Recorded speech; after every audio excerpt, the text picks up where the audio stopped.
Good morning and welcome to another ironic introduction to another video. Today, I'm going to talk about why I'm taking a step back on the arena for a week and why I think you should too. Now, there are going to be people who are exceptions to this, so I don't want you to think that this is kind of like an end-all be-all statement, but for the most part, I think that if you're in a position where your roster doesn't justify putting Proxima Midnight in your frontline team and you don't need her for Alliance War attack, or you have someone for a clearing Realm of Legends, I think that her value decreases from there. Now, you might be someone who really likes this character. She's definitely got a lot of fun and unique playstyles to her. And that's the reason why I want her. I think that she'd be really fun to play. I can see myself just pulling her out every once in a while just to enjoy. But at the end of the day, for me, she's really just an arena point booster, and I know that 30 days from now I'm going to be really glad if I put the effort in now to get this 4-star featured. So I do see myself putting in maybe 2.5 million points for her. I'm not going to grind for her as hard as I did for Ronin, just because, one, I think the cutoff will be much lower, but also because I just don't have as much value for her. The champion, same thing. I put in 1.5 million to secure my guillotine twice, and that's mostly just because I really like her aesthetic, but also in arena, she cruises through fights incredibly quickly. I mean, for the most part, I can smack out 4 or 5 combos, press my special 1 or 2, and then the fight's over. I don't feel like I can do that with a champion as well. I don't see myself utilizing him. I think that the champion's greatest strength is that he has a synergy with the Thing, where the Thing goes invulnerable at 1% HP, and with if the champion is in your team at the same time. So that makes him a really strong pairing for Alliance War defense. I don't have a 3-star or a 4-star Thing, so that actually doesn't have any value for me. And for the champion, I don't see myself utilizing him unless I have some compelling reason to do so. So that being said, I am going to put the points in to try and get these characters, because just these top two. But when I say I'm backing off from the arena, what I mean is I'm not going to push as hard for the milestones. Now, in my opinion, all players, if capable, should push for all of the milestones they possibly can, because those are just free rewards sitting for you, mostly in the name of units. And units are tough to come by. Honestly, it's something you kind of have to consistently grind the arena for over long periods of time, and or be incredibly patient with Alliance War, Alliance Quest, story progression, etc. Because honestly, arena is the largest pool of units I feel that you can get in the game, just between battle chips as well as the milestone rewards. So while I will be still putting in a significant amount of points in these two arenas, I believe that I'll probably end somewhere around here on these two. Maybe I watch a movie or something and I dump some more points in, just depending on how my weekend goes, but I really don't see myself going much farther than this. To be honest, the only reason I dumped this many points into these two arenas is because I believe in jumping into the pool or getting into the pool. Dork Lessons makes this video about optimizing your arena grind, and he talks about this thing called getting into the pool. And what getting into the pool means is getting into the ranked pool, getting those ranked rewards. Because the way ranked rewards work is that for a lot of people, it's a percentage basis, right? So the more people in the ranked rewards pool, the more people are going to get this top 10% reward.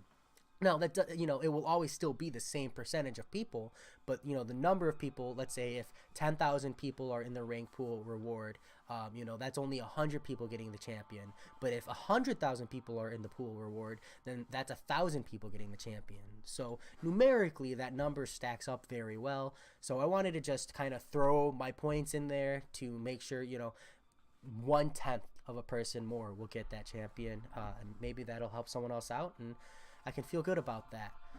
That being said, if you're going for Proxima Midnight, because of Aegon, because we do have a 4-star basic Aegon coming up, I would like to mention that I think you only need the 3-star version. So if you're doing this arena grind and you're like, man, I can't get that 4-star Proxima, I can't even put over, let's say, I think that you could comfortably get her around 1.3, 1.4 million. That's where I would put the cutoff. I believe the cutoffs are a little higher just because of the endgame hype as well as just the basic rewards. I think a lot of people aren't accounting for the new mission rewards that came into the game, and that's accelerating players so much faster that they can dump a lot more points into Arena much more quickly.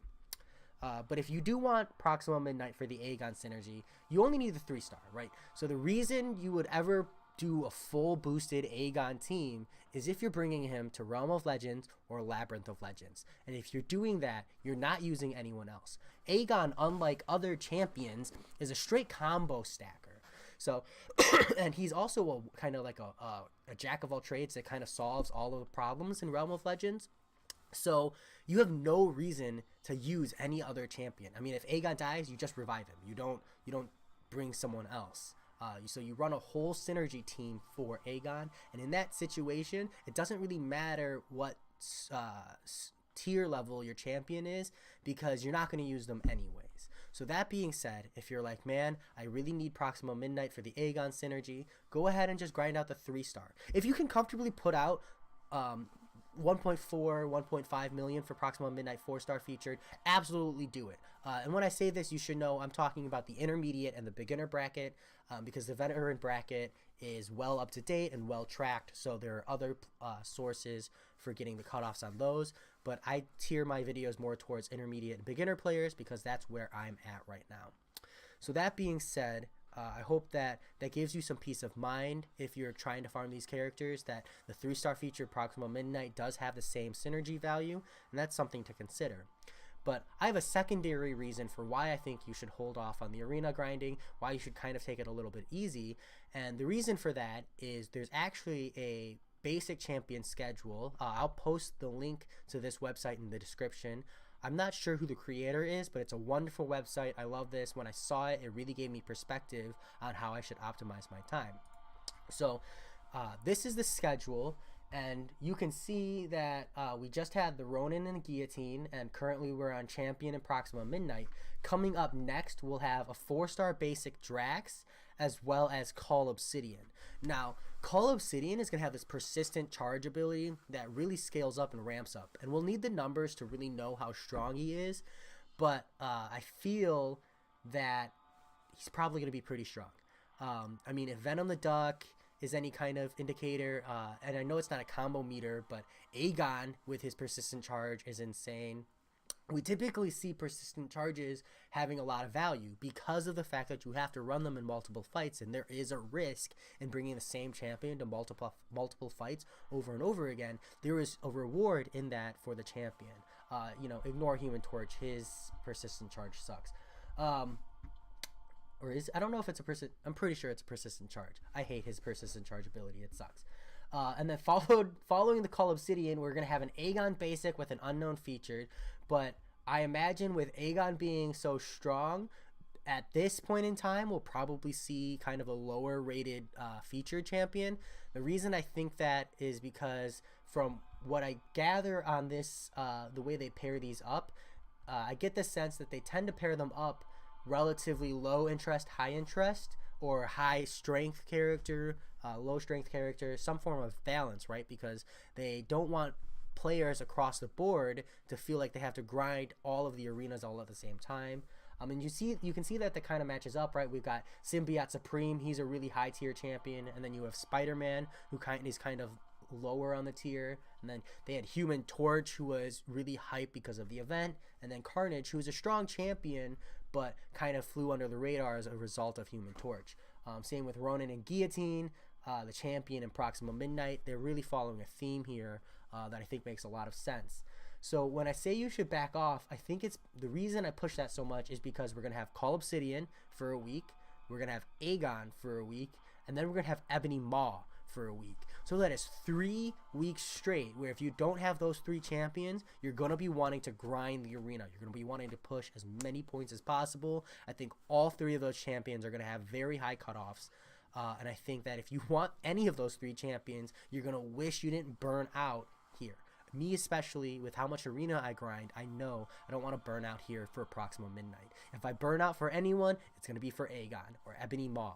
I think Ebony Maw, from what I felt in the fights, I think he's going to be an incredibly strong Alliance War defense because for a lot of players, his abilities are incredibly tough to dodge. Now, I'm not in the master tier Alliance War. Maybe those players are much better than I am. Not maybe. Those players are much better than I am. And so maybe for them, his abilities aren't tough to dodge.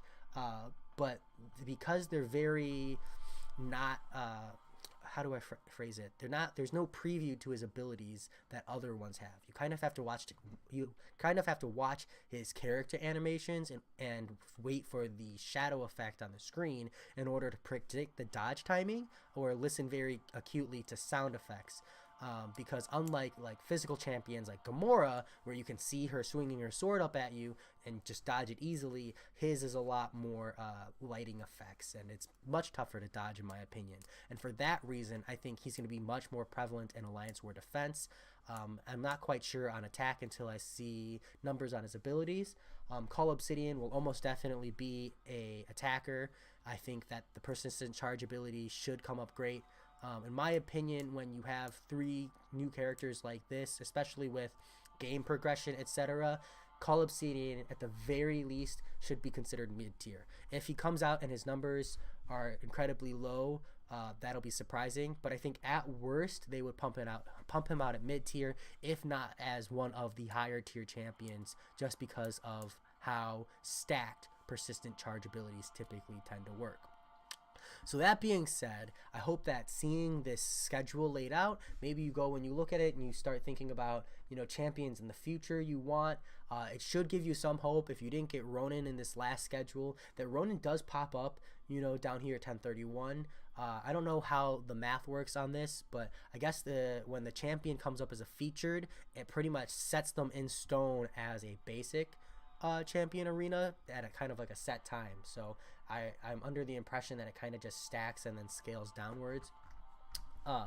Other than that, I'll post the links to these in the description, and I hope you guys take this into consideration, and I'll talk to you later.